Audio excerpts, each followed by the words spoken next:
de todos os médicos, volvo a repetir, de 15 médicos que hai, solo hai 7, bueno, hai 8 traballando e 7 que non están.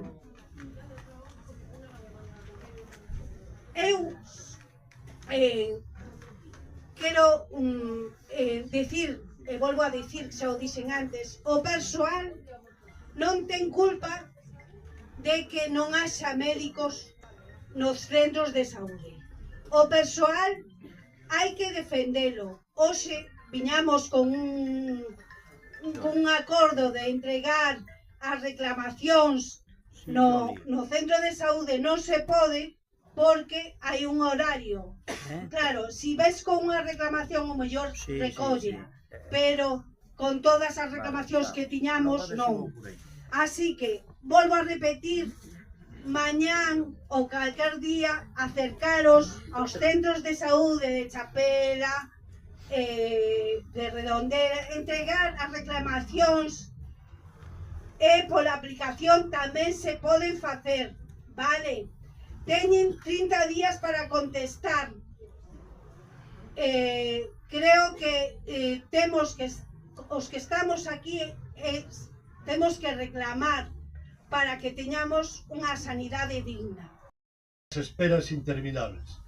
Non podemos agardar máis de 30 días sin vivir pegados a un teléfono porque a aplicación non funciona. Exiximos un acceso áxil, humano e eficiente.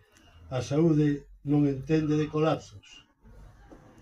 Exiximos centros de urxencia que funcionen.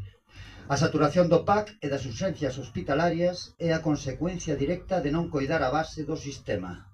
Queremos unha atención primaria que resolva, para evitar o efecto dominó que colapsa todo o servicio sanitario.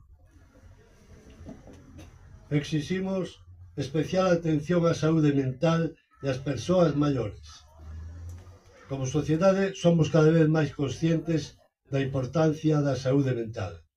Os datos deste tipo de patoloxías son alarmantes, incluindo a infancia. Unha atención de calidade e temperá é fundamental para que os pacientes teñan a atención necesaria para poder ser ben atendidos e tratados. Pese a isto, as listas de espera fanse inasumibles. Non pode ser que unha primeira cita cun psicólogo ou psiquiatra tarde máis dun ano, porque ademais de afectar claramente o estado dos pacientes e a súa evolución, en moitos casos, poñen en risco as súas vidas. Non poden pasar anos